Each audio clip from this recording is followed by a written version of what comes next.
Welcome, guys, to the Builder podcast. I'm really happy to launch this podcast with you. That's going to be the first episode that we're going to do today together. We call that the Builder podcast to make sure we are really creative and straightforward. So I'm really happy to have you here. We are currently in Brussels for ETHCC event. ETHCC is one of the biggest European crypto conference and Web3 conference in Europe, and we created this beautiful studio to have you guys today and discover a little bit more about your story, your adventure, what you are building right now on Flow, what should we get excited and all of that, and love to have a little bit of intro from you before we start this amazing deep dive.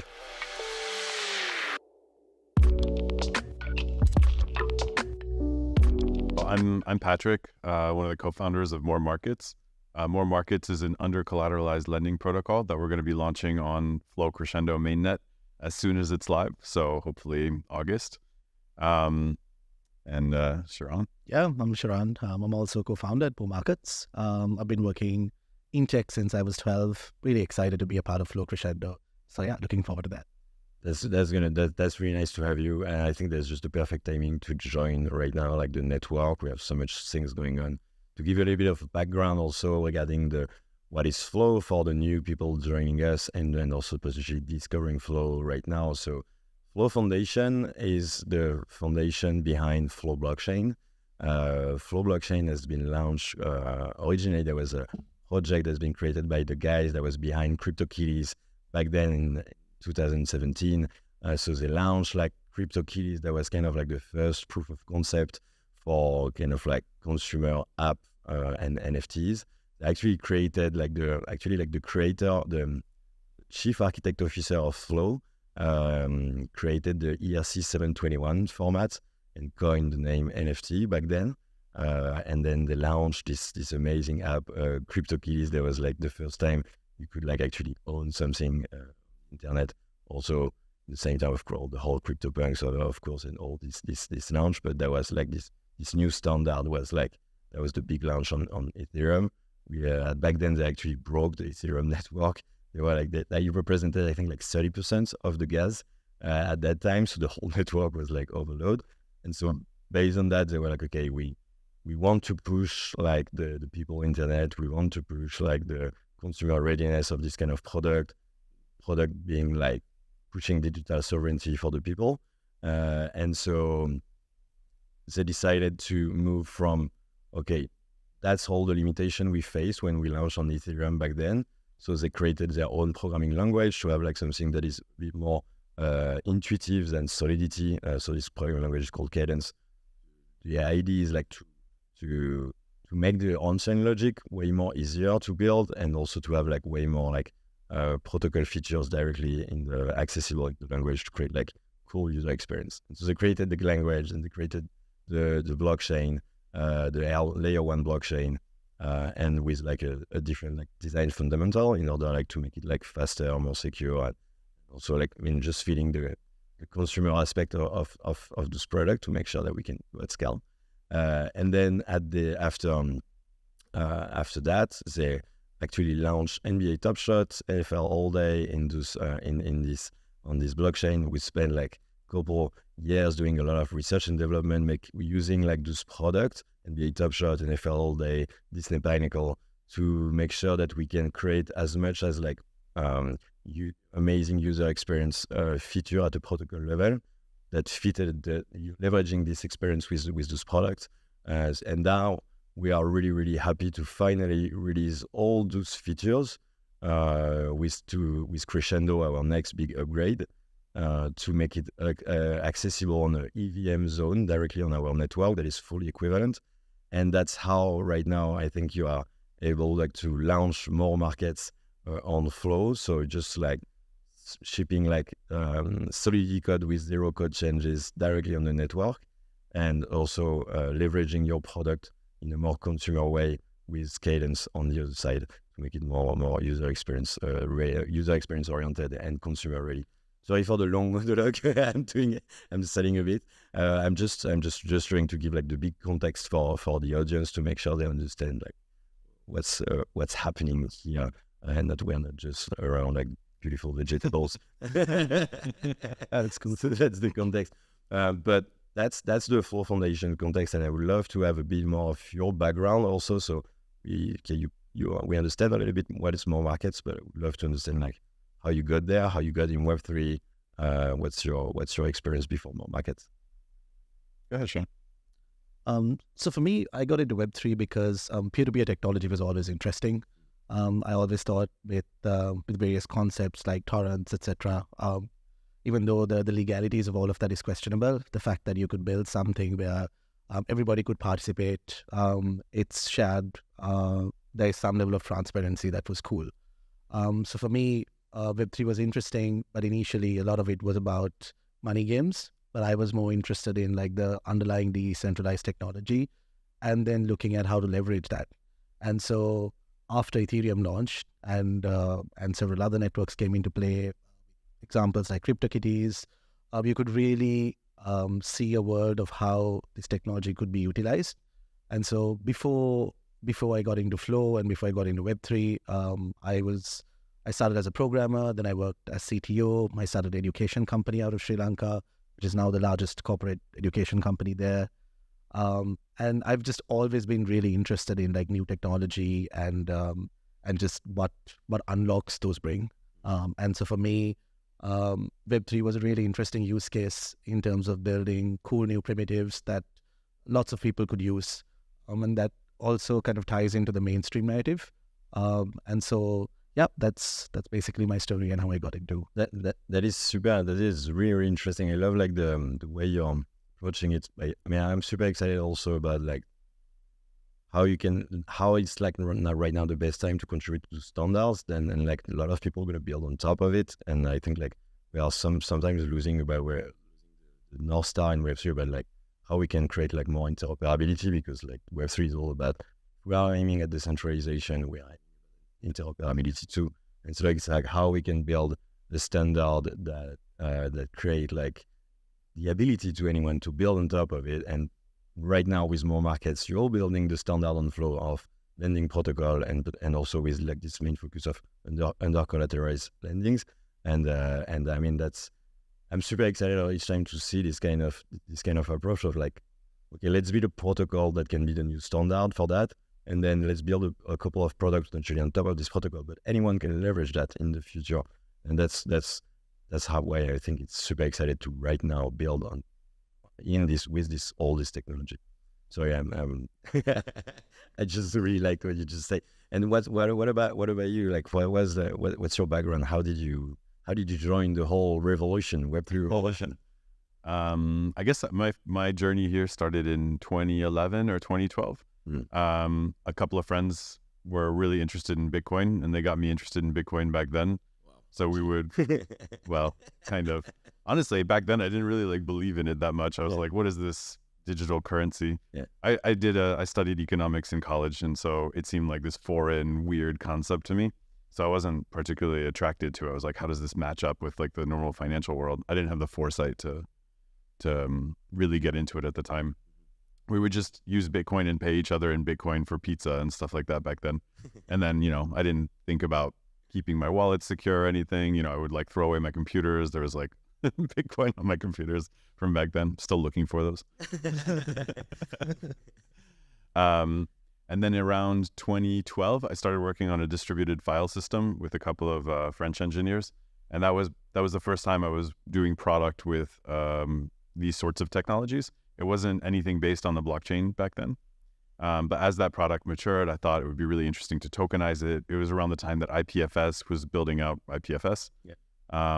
And I was really pushing to go in that direction. But in the end, we didn't really do anything in the crypto space with it. And then that company got sold to Docker in 2016.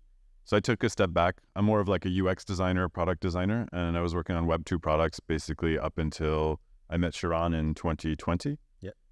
And we kind of had the same idea about the social aspects of crypto and what it could bring to governance or communities and things like that.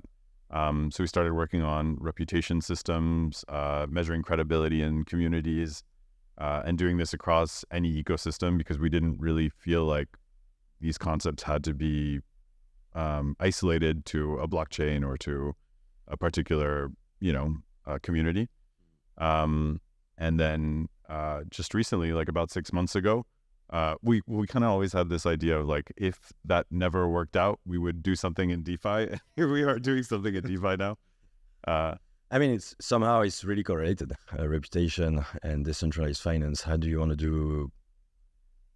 Like potentially, I mean, reputation brings trust in the space. Trust can enable so like decentralized finance somehow on some pillars. I can see already the purists saying, yelling behind the camera, but on the social network. But like, I mean, like, of course, you have like so yeah, code is low, and a lot of people saying that like code is low, and I am a strong believer of that, saying that like that's how we create trust. We write it directly in the code, and now you have all the players around the table playing with the same rules and with this protocol that commits to specific rules. But at the same time, reputation is really important also regarding this network. You want to also potentially add like some the score and the score reputation on the people like playing or interacting with the protocol. That can also add like a lot of value. What was your approach regarding reputation? Or like what did you try to fix at that time? I can take that. So reputation is interesting, right? Because when we tried to approach the problem of reputation, it was mainly to do with DAOs. And so the challenge was that if I'm a co-contributor to a DAO, I get paid using tokens, but the tokens also translate to money, and they translate to reputation when it goes into voting for, let's say, a governance proposal, right? So I have to kind of make this distinction between, do I want to convert this to money so that like I can buy food and drinks and whatever, or do I want to hold it on as reputation so that I have power to vote on a governance proposal? And so one of the things we try to do very early on is to try and decouple these two different concepts and just think about how can someone be able to have tokens and then spend those tokens, but also keep their reputation power? And how do you build alternate systems that actually capture that value? And so one of the things that we learned very early on is also that reputation is localized. It depends on context. So as much as there have been early efforts with like the DGen score and like other wider reputation systems, we think what's interesting about reputation is that depending on context, you can apply different mechanisms and principles and like methodologies of developing various reputation systems. So for us, when it came to financial markets, what's really interesting was that over-collateralized lending already exists, and there are so many protocols like Aave, Compound, etc. that work on that. But under-collateralized lending is interesting because you need to apply some kind of a reputation metric to be able to facilitate that. And so we work with this third-party Credora that then basically rates various agencies, organizations, and they bring that data on chain. And so they take care of a lot of the rating, the debt recovery, etc., and they provide that reputation score. And so for us, utilizing that and building a lending protocol made a lot more sense than looking at like just a person's random score based on various factors. So that's kind of how we got into that. I love to understand this. I mean, to discover this kind of story, because sometimes you understand that like that wasn't the things that you expected that unlock a whole new world. So like reputation can potentially like unlock a big unlock for on-chain credit and loans in general, and like, for example, like other projects like in the space are trying to fix like identity on chain to then like enables like many things behind and many different use cases, and so I'm a strong believer that like sometimes it's like it's not what you expected. There was like the hard work you needed like to tackle like something like way more complex and potentially in an indirect way before like tackling like the direct product. So and the reputation. When I think about reputation, I'm always like, reputation online and open source and contribution in general online. I'm always amazed about like the Wikipedia model, like how they built like this, like how they create like this community of like contributor and how you manage reputation of who's gonna have the like, XYZ rights to contribute to XYZ elements and how you manage this whole system so that you can create like this now like one of the biggest knowledge library that we have on Earth. And I think like it's strongly related to somehow with also like financial. How do you apply this kind of logic in the financial world, and how you create like rules and trust that can enable this kind of thing. Speaking about trust and how did you meet each other? Because it's always tricky, like to find a co-founder to start a project. We know that's like one of the main big failure point is like the team, and so the co-founder just can disagree on X, Y, Z point. And so when we see like a strong team like you with like strong like objective, I mean that's I'm always curious to ask like how do you create this synergy? How do you build that? In 2022, I was in Lisbon for a crypto conference, and one of my friends introduced me to a blockchain ecosystem that was starting an accelerator program. And so I started doing some mentorship in there and around product and UX design. And they started setting up calls with different people that were participating in that program. And it turns out Sharon was one of these people. And so we got on a call one time, and I think we were only supposed to chat for like 20 minutes, and we ended up chatting for like an hour and a half. And we really got along well. And we both had the same sort of ideas around the social aspects of crypto and how these systems should be designed to enable people to have credibility and governance power based on that credibility. And I don't know, it just kind of like snowballed from there. Within 2 months, we started raising funds. We had a really, really amazing advisor who's still our advisor today, William Mugayar, who has been just an absolutely incredible resource. He kind of really helped orchestrate not only the creation of the project, but he really pushed us on our ideas. He put us in touch with people that were interested in financing our project.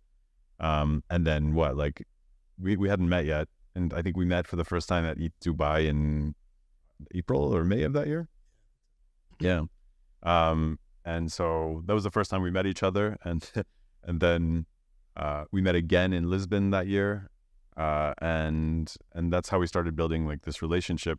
But then, I mean, this is the first time we've seen each other in 2 years, and that's crazy. That's really crazy. So we are also like a bit of a decentralized team on our side too. I've been working with. I have like some workmates in Flow Foundation that I never met, and now we are speaking every single day. And it's crazy how you can also like build like a strong relationship. Like you can feel that also like in any kind of like NFT community or this kind of thing. Like we can see like this like just connection and community getting like stronger and stronger every day. And but like just being able sometimes to be like in the same room like we are today, it's just like it's for me like it's a speed factor. Like you just like you can save a lot of time just also by feeling like a bit like the energy of other people. But that's I love the story of how like everything launched. And so you started with the reputation topic and trying to solve that problem, and then at one point you realized that like there was potentially also like an entry point, like all this experience that you had in the reputation could lead to a new product, which is more markets. Could we deep dive a little bit into more markets to understand better? Like, so for the audience, just a quick pitch is like an under collateralized loan protocol, but it brings a lot of questions. I guess to the audience. So it's like the value proposition is super sexy. We love it. How do you make that possible in different aspects, tech and legal? Yeah, I mean, it's not an easy question to answer. I think that in crypto, generally, over-collateralized lending was just taken as a given, as the default and the standard for how lending should work.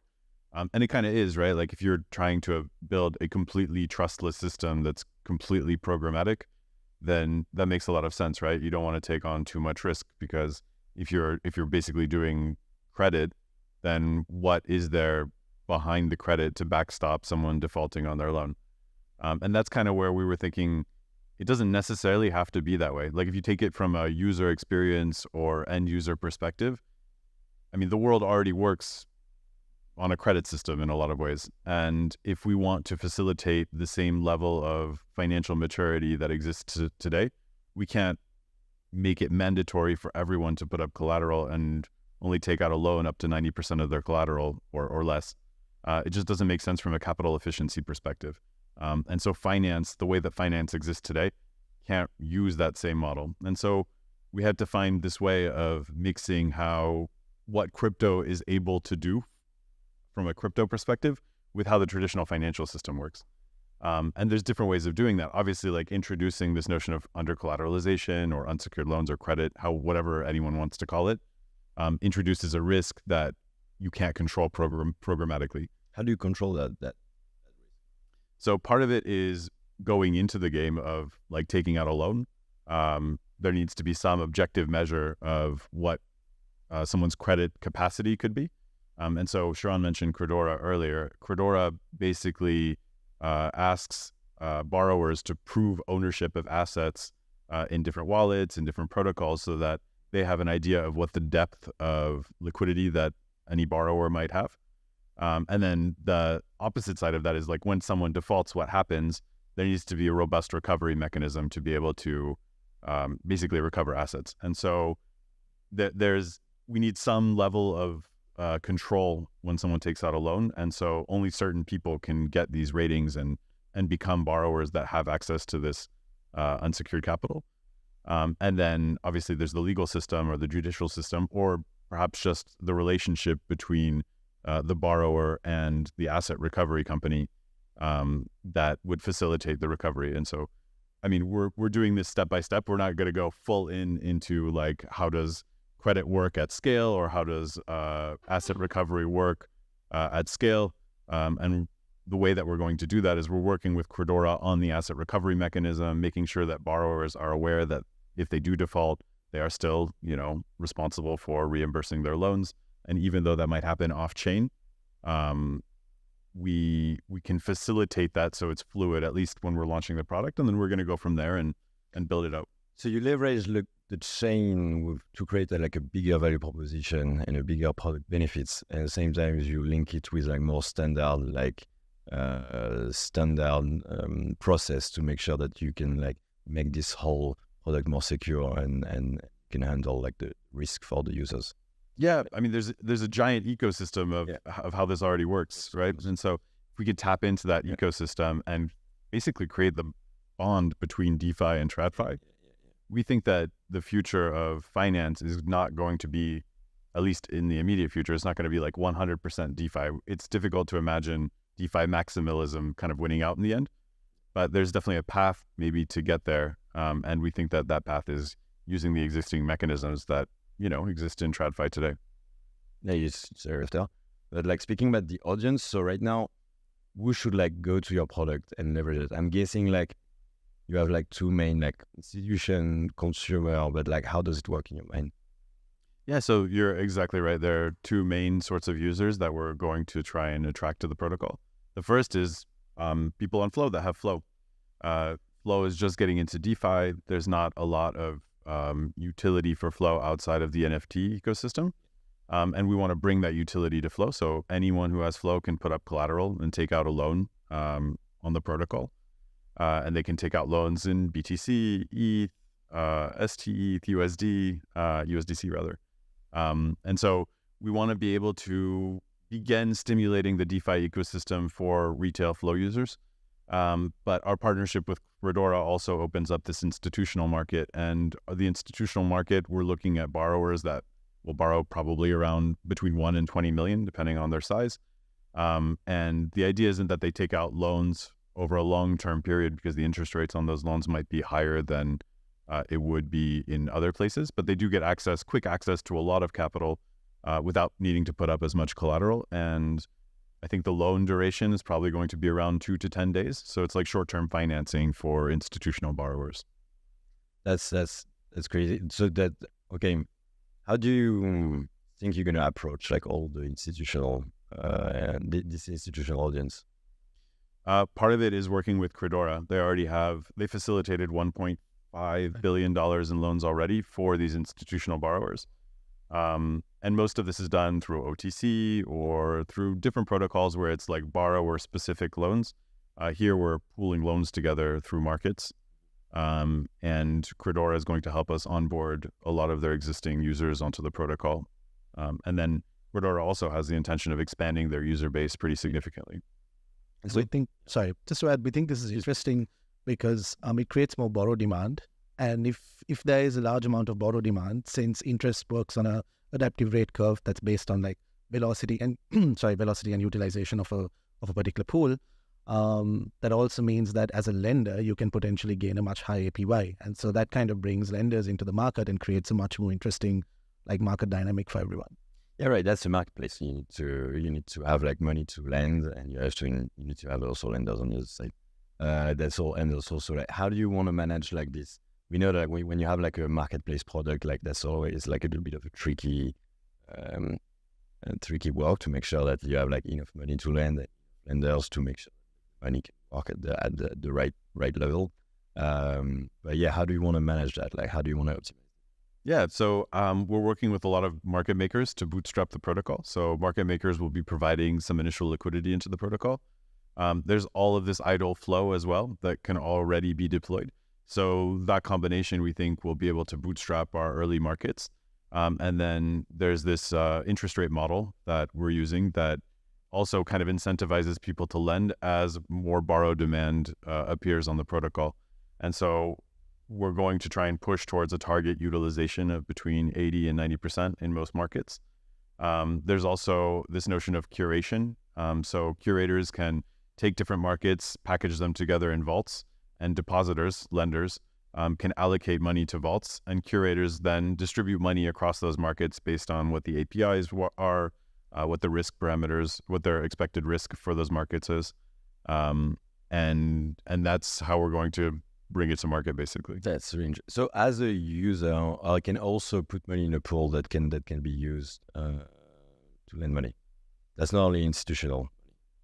Yeah, that's right. So any user can come in and deposit funds on the two sides. So you can or you can put your money as in the pools that can be that will be used for lending. And or you can just go to the market and just lend and leverage the protocol. Yeah, that's right. So there's a distinction between, let's say, depositing or lending funds and putting up collateral and taking out a loan. And so any user can deposit or make a loan and earn APY on that, or they can put up their own collateral and take out a loan against. And you make it secure through Fedora and also through working with classic recovery funds companies to make sure that when to reduce the risk for user. Plus, yeah, those two notions, but also in every market, every user has a loan to value ratio. So you put up a certain amount of capital, you're only able to take out a loan up to whatever the liquidation LTV is in that market. Yeah. And if for whatever reason you're not able to say keep up with the interest payments, or your loan to value ratio increases too significantly, then you'll get liquidated. You won't get liquidated all at once. It's not like all of your money disappears, but there's a step mechanism to run liquidations to give people the opportunity to sort of recover their positions. Speaking about consumer product, I think that's really important. I mean, that's a really important aspect. I'm not an expert in finance, definitely, and when I interact with this kind of product and this kind of protocol, that's my main fear. It's okay, if I interact with this product, how are we going to deal with the liquidation, and how it can be super intuitive for consumer, to make sure that you don't just have a ping and then just saying you lost, And so that I'm super curious to see in this this new consumer era that we're gonna see in this new cycle, how those products and your product gonna be way more friendly for consumer with a cool workflow that can be can make this experience enjoyable and not just a stressful airport where you just. So I'm just using. I don't know if it's the airport. Feeling is the airport image is accurate right here, but I'm always this feeling of just waiting for your flight, and you always stress for an hour. Yeah. And I feel a lot of crypto product right now are airports. You are always you need to be extra careful, try to understand anyway. Not sure I'm gonna keep that in the edit. Potentially we'll keep it, but so you can comment and. But yeah, I mean, the consumer readiness of this kind of product, I think matters a lot. And so as we spoke before, that's kind of how this kind of protocol can be leveraged by any kind of product. So the same logic of drop drop shipping. You will be like the supplier, and anyone can just like call your protocol and create potentially like another product with another target, with another audience. Do you explore this kind of narrative? Like, do you want to create like an API or an API, but just like a way to call the protocol to let people build on top of it? Is it part of your plan? I think there's a distinction to be made between like the smart contracts and then the user experience. What we're doing with the smart contracts themselves is that we're trying to build a primitive that anybody can then leverage, and they can build their own applications and user experiences on top of it. We're trying to build our own user experience as well, so that makes it more intuitive for users and easy for them to handle things or like be notified on things like liquidations. But at the same time, we think that there is also an opportunity for various teams to come in and build various other consumer products on top of these lending protocols. So that's where we think it becomes really interesting, because in order to build a really good consumer experience, you need to have the base infrastructure or the base primitives in place. And so with the lending protocol, what we are trying to do is to build one of those base primitives that other people can then come in and leverage and build on. And given the fact that Flow already has a larger consumer ecosystem, you can then play on top of that and attract people and just build on top of our smart contracts and just leverage those. So right now it's around 25 million user accounts, something like that on Flow. And you're right, like to just like to redefine it a little bit, like not speaking about API, or speaking about smart contract, because that's potentially the whole point of the space. You don't want to call an API, you want to call the smart contract and use it as like a component that anyone can leverage in an interoperable way. And being one of the early teams to create like those primitives, just like is really exciting, because I am really curious to see how people are going to play with it. Also, like speaking a little bit about the smart contract language that we have, like for example, so just to give a bit of clarity also for the audience, like you can deploy two kind of languages on Flow right now. You can be able to deploy a Solidity smart contract directly on Flow with zero code changes, so it's like fully equivalent with the Ethereum virtual machine. But I see that as like a collaboration with Cadence also. So you want to deploy your Solidity smart contract really easily, and then you want to leverage Cadence for all the user experience video. And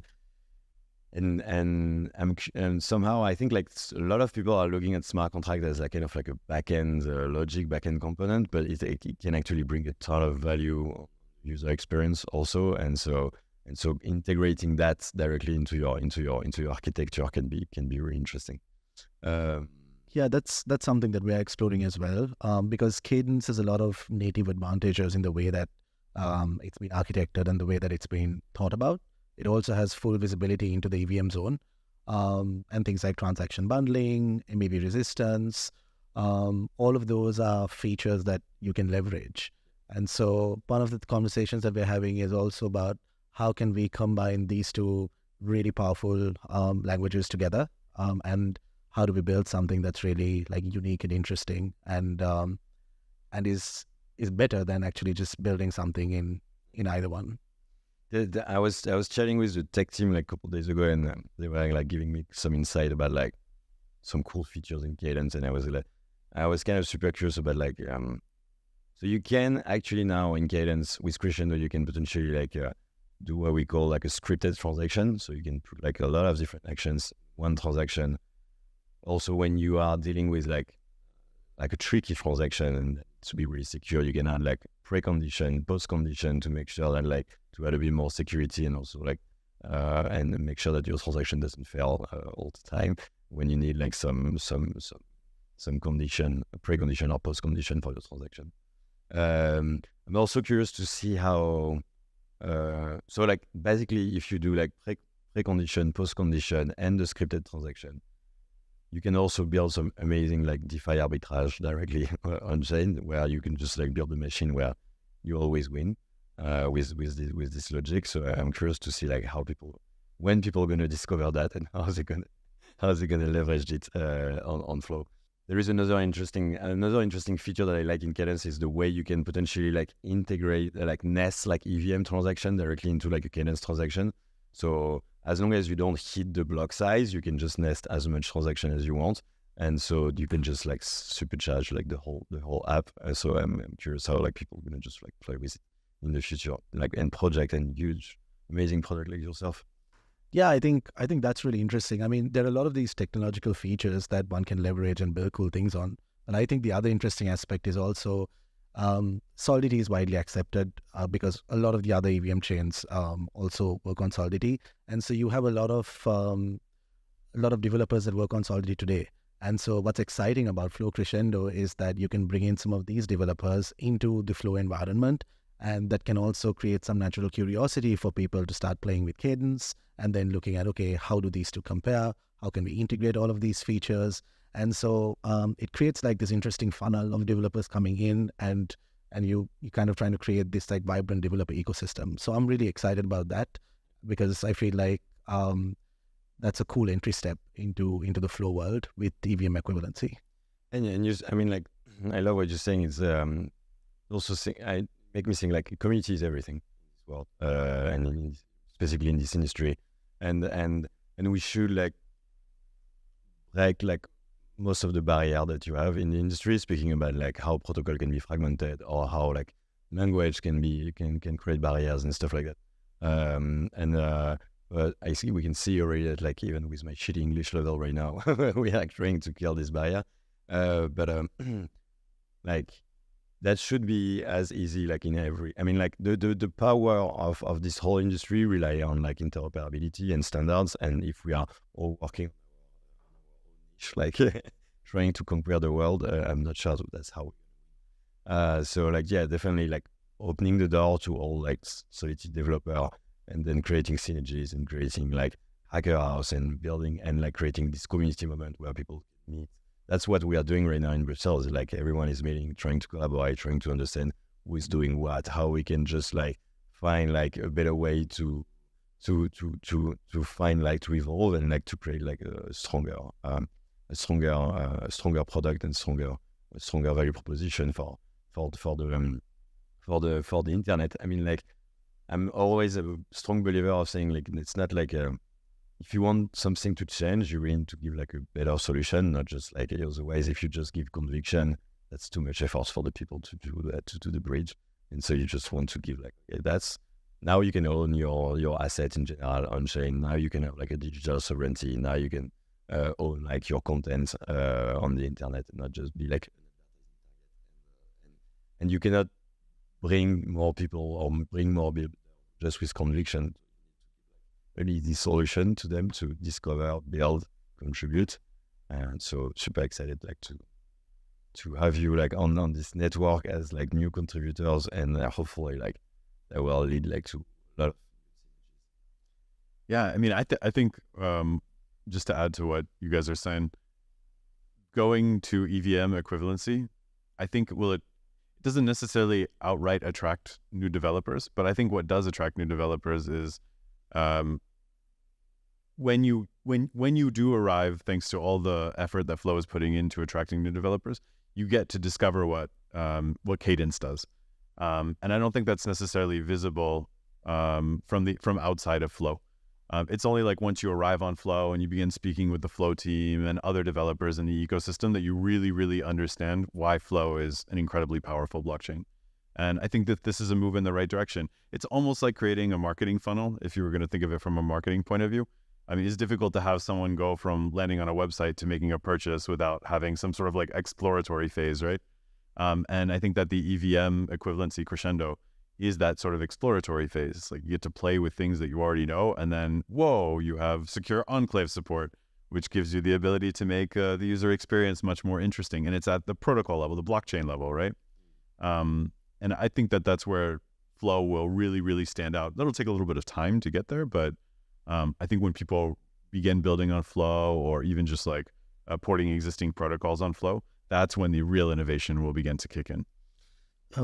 Sorry, Google. Sorry, just to add to that, I also feel that beyond like the technology piece itself, Flow in and of itself, and even Dapper Labs with its products, there's a lot of large consumer appeal, and there are a lot of interesting things that you can do to leverage that. So even as an entrepreneur, you're always thinking about what can I build, what unique advantages are there that I can leverage so that I can build something. that can potentially grow very fast and can really like help me get to the next stage. So from that perspective, if you have people coming through the door because of this Solidity unlock, and then leveraging the technology that Cadence has to offer, but beyond that also just like working with mainstream audiences, getting your product out there, looking at how to do marketing, and just leveraging some of the advantages that Flow in and of itself offers, and some of those like USPs, I think that could be really powerful. I totally agree with you. And like, I mean, that's the Flow team and all the builders at the foundation. It's always been about the experience and how can you create a great experience with great conviction behind. And so there were like a couple of like key moments. So there were like the first approach was like this proof of concept of like digital sovereignty with CryptoKitties. And when it's just like Ethereum network, and then they work on their own tech because they needed to have like a more adapted tool to be able like to reach this experience that they have in mind, like this quality experience that they have in mind regarding the consumer. I mean, Ethereum is definitely like can be an amazing experience for different audience. I think right now, hopefully in the future, like all the techs will be just like you can use it easily, but right now it's still like a bit complex for some audience. And so they built their own tech, and then they launched like that. That was the second like big key moment. That was like Top Shot. Top Shot went viral in 2020, and that was just like that was the first time there were like that much people on a Web3 app, and actually like that was all about just like removing all the friction. It's like you don't want to ask like people like too many efforts before playing with the product. So you just like, okay, discover the product, put your email, or even not like just like interact with the product, and when you're ready, put your email or sign up, and just start to buy like an NFT with a credit card. And once you're ready, once the consumer is ready in his mind, also give the right perks to them. They can just like claim their account and do whatever they want with their account, their item and chain. And I think that's right now, like I'm excited to see like all those products like Top Shot doing like this kind of like embracing this next cycle where what you're gonna do with all those NFTs now, that's the question that I think that they're gonna answer in the future. So building like on-chain games on top of all those NFTs and this kind of thing, but also letting anyone building on top of Top Shot. And so the same way that like we need to reopen the market with like amazing experience. For your side, like on the consumer side, we spoke a lot about like how the product works, the institutional money and stuff, but like just interesting to have a bit of your point of view regarding consumer, what people can be able like to build on top of this protocol and just build like more consumer product using what you are building right now. I think that there's a lot of interesting opportunities that the product will facilitate. One of the ones that we're pretty excited about is doing something that might look like a savings account where you can deposit dollars into the protocol. You're basically lending dollars. And if a lot of the borrowers are retail or institutional borrowers that are taking advantage of the 200% LTV, then the interest rates on those deposits could be potentially fairly high. So if your bank is offering you 2% today, then our protocol might be offering you 5.5, 6, 7, maybe 8%. I mean, obviously everything will depend on market conditions, but that seems like a pretty straightforward use case for a lot of people. That's really understandable. Some other things that we could facilitate are buy now, pay later, or I think it's called Klarna, where you can pay in multiple times. And we want to make the protocol accessible to do this. So we talked about smart contract extensibility earlier, and that's a core part of how we're designing the smart contracts.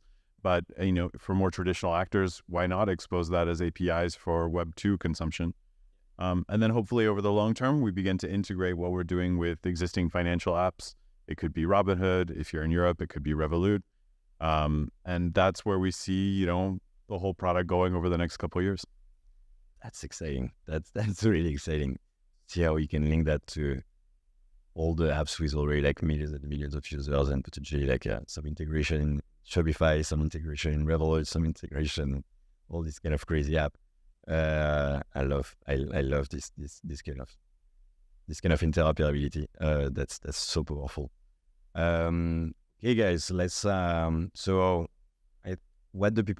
all the audience should do by what at the end of this podcast, like what they should visit your website? What's the main things they need to do to discover more about more markets?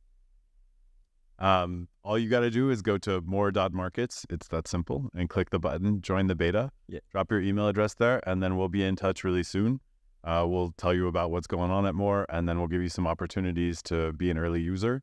And hopefully that leads to some other cool stuff for you. Being early is always good, right? Being early is always good. Yeah. Thank you very much, guys, and see you on another Builder podcast. Thanks, Anthony. Amazing. This is Thanks. really nice. Yeah. Thank you. Cheers. Cheers.